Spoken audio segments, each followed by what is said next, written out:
Assalamualaikum warahmatullahi wabarakatuh. Saya Nasyita Ika Maulidina, mahasiswa PJJ Manajemen S1. Saat ini akan mempresentasikan review 10 jurnal untuk mata kuliah perilaku konsumen digital. Untuk pembahasan yang pertama, jurnal pengaruh perilaku konsumen terhadap penggunaan uang elektronik, dompet digital sebagai alat pembayaran pada masa pandemi COVID-19 di Kota Medan.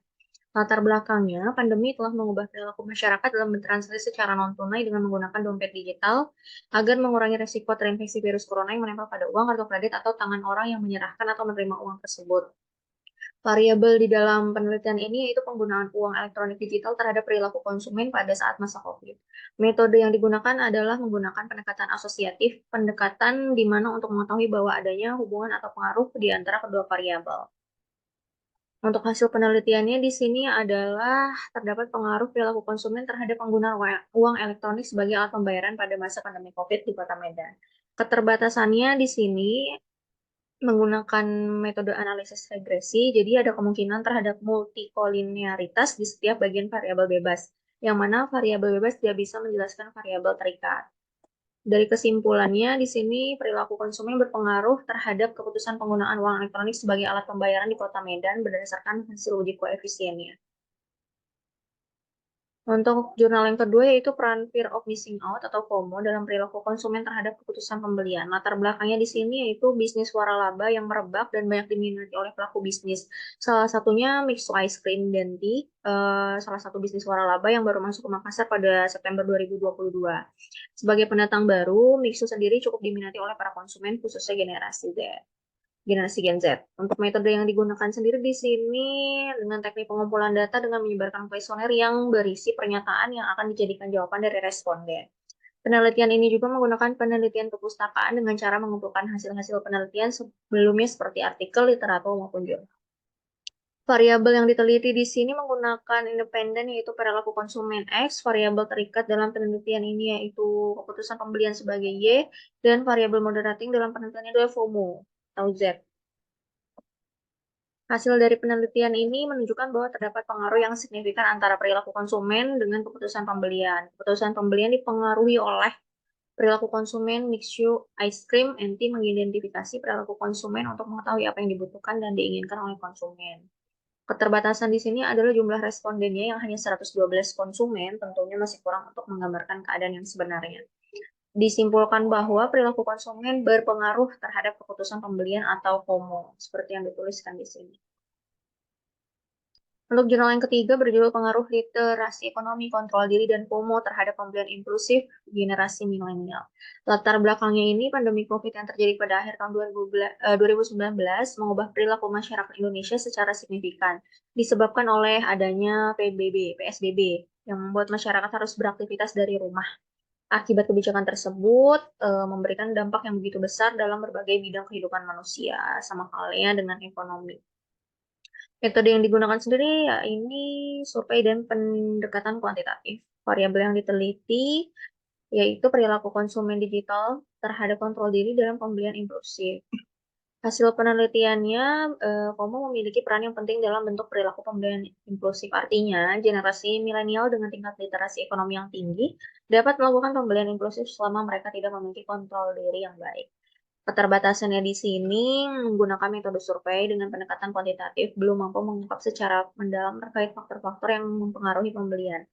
Kesimpulannya, bahwa literasi ekonomi tidak berpengaruh terhadap pembelian impulsif pada generasi milenial di Kampung Sewati, Desa Cimpondok yang diteliti di Kabupaten Tasikmalaya tersebut. Oleh karena itu, kesimpulannya tidak memberikan kontribusi signifikan dalam menambah pemahaman baru. Jurnal 4 berjudul Efek Interaksi Pemanfaatan Media Promosi pada Strategi Digital Marketing dan Perilaku Konsumen Terhadap Minat Beli Konsumen. Untuk latar belakangnya ini karena situasi yang terjadi akibat krisis pandemi COVID menjadikan masyarakat lebih cenderung memanfaatkan media internet untuk transaksi online. Minat belanja online digital semakin berkembang pesat dan beberapa riset terdahulu mengatakan bahwa digital marketing hanyalah salah satu alat sebagai media pemasaran yang banyak digunakan untuk mendukung UKM di berbagai kegiatan pemasaran. Metode yang digunakan adalah metode kuantitatif dengan pendekatan survei. Ya, populasi dalam penelitian ini meliputi seluruh jumlah auditor yang ada pada kantor angkutan publik di Kota Makassar dengan jumlah 40 auditor. Yang dianalisa di sini adalah Peran media promosi dapat memediasi pengaruh strategi digital marketing terhadap minat beli konsumen.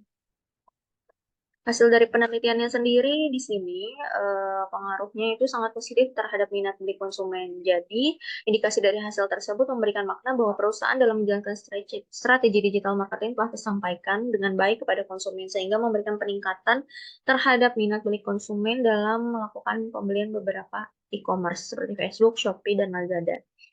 Untuk keterbatasan dalam penelitian ini karena masih terdapat keterbatasan pada riset-riset sebelumnya, khususnya terdapat dari variabel mediasi yang menghubungkan pada kedua variabel independen ke variabel dependen. Kesimpulannya, berarti digital marketing mampu memberikan efek yang sangat signifikan terhadap peningkatan minat beli konsumen pada beberapa e-commerce. Yang kelima, perilaku konsumen era digital, jurnal studi kasus mahasiswa menggunakan jasa transportasi online. Untuk latar belakangnya, transportasi secara umum mempunyai pengaruh besar terhadap perorangan masyarakat, pembangunan ekonomi, sosial, dan politik suatu negara. Perubahan model transportasi dari konvensional ke transportasi berbasis aplikasi pada smartphone, perusahaan angkutan umum yang memanfaatkan teknologi dengan menggabungkan antara internet dan transportasi, salah satunya Grab, yang kini telah hadir di berbagai kota di Indonesia. Untuk metode yang digunakan dalam penelitian ini adalah kualitatif. Metode pendekatan yang digunakan adalah pendekatan survei. Variabel yang diteliti sendiri di sini adalah perilaku konsumsi mahasiswa pendidikan ekonomi Universitas Negeri Makassar terhadap jasa transportasi online Grab. Untuk hasil penelitiannya di sini adanya jasa transportasi online Grab dapat mempermudah mereka dalam melakukan aktivitas baik itu ke kampus maupun di luar kampus. Salah satunya dengan jasa Grab Food sangat membantu mereka dalam memenuhi kebutuhan yang mereka inginkan. Keterbatasan dalam penelitian ini lebih banyak menggunakan subjektif para narasumber, jadi beresiko kuat mengurangi objektivitas hasil penelitian. Dari kesimpulan ini, bahwa kualitas pelayanan, harga, kebutuhan, serta keinginan adalah suatu faktor yang mempengaruhi minat mahasiswa dan mahasiswi dalam menggunakan transportasi online Grab. Next, jurnal ke-6 berjudul Analisa Perilaku Konsumen. Strategi memenangkan persaingan bisnis di era ekonomi digital. Latar belakangnya di sini, sektor teknologi informasi telekomunikasi menjadi sektor yang penting. Pihak yang memiliki dan menggunakan teknologi akan menjadi pemimpin dalam bidangnya. Perubahan perilaku konsumen terkait dengan cara memperoleh informasi dan melakukan transaksi jual beli harus dikaji ulang secara terus-menerus agar diperoleh informasi yang tepat mengenai keinginan dan kebutuhan konsumen. Metodenya yang digunakan di sini adalah sampel representatif karena tidak mungkin untuk menanyakan secara langsung satu persatu. Jadi hanya mengambil beberapa sampel untuk mewakili masyarakat yang ada di Kediri Raya.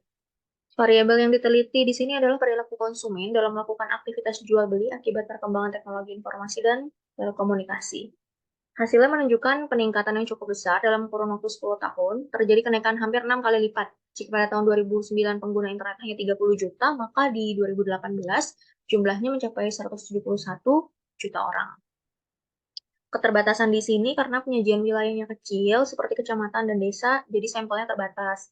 Dan kesimpulannya bahwa perkembangan teknologi khususnya bidang informasi dan telekomunikasi memberikan banyak pengaruh terhadap pola perilaku konsumen. Adanya kemudahan mendapatkan informasi, kemudahan transaksi, efisiensi waktu, adanya beberapa pilihan pembayaran menyebabkan konsumen lebih memilih bertransaksi secara online. Untuk jurnal ke-7 berjudul Pengaruh Pemasaran Industri UMKM di Era Digital terhadap Tingkat Pembelian Konsumen. Latar belakangnya di sini realitas kontemporer di Indonesia dalam pemasaran diramaikan oleh model pemasaran bisnis digital. Terbukti dengan makin banyaknya platform digital seperti toko online, media sosial, dan pemodelan pasar digital lainnya. Metode yang digunakan di sini adalah kuantitatif yang menguji teori-teori tertentu dengan cara meneliti hubungan antar variabel. Dan variabel yang diteliti di sini adalah pengaruh penggunaan media digital terhadap tingkat pembelian konsumen. Hasilnya menunjukkan bahwa terdapat relasi positif dan signifikan antara penggunaan media digital terhadap tingkat pembelian konsumen, yakni presentasenya sebesar 69,2%. Keterbatasan penelitian di sini adalah menggunakan metode survei, sehingga data tidak dapat mewakili semua komposisi penduduk. Dan disimpulkan bahwa ada hubungan yang positif dan signifikan antara media use pada platform digital terhadap tingkat pembelian konsumen yang 69,2% ini. Berarti potensi untuk mendatangkan penjualan semakin tinggi dengan memanfaatkan berbagai jenis media digital yang memiliki karakteristik itu berpengaruh. Untuk judul selanjutnya itu New Consumer Landscape, sebuah riset perilaku konsumen menuju society 5.0. Untuk latar belakangnya, di sini perilaku konsumen bersifat dinamis dapat berubah sesuai kebutuhan dan keinginan konsumen pada saat tertentu. Pada era tersebut, teknologi merubah segala aktivitas kehidupan manusia. Pemasaran berubah menjadi serba digital, jadi muncullah strategi digital marketing dengan berbagai macam strategi pemasaran online. Penelitian ini sendiri menggunakan penelitian kualitatif dengan tujuan memahami subjek penelitian seperti sikap, perilaku, persepsi, dan motivasi seseorang dalam proses keputusan pembelian menuju era society di 5.0. Variabel yang diteliti di sini adalah perilaku konsumen dalam memanfaatkan teknologi. Hasilnya di sini menunjukkan peningkatan yang cukup besar dalam kurun waktu 10 tahun, terjadi kenaikan hampir 6 kali lipat.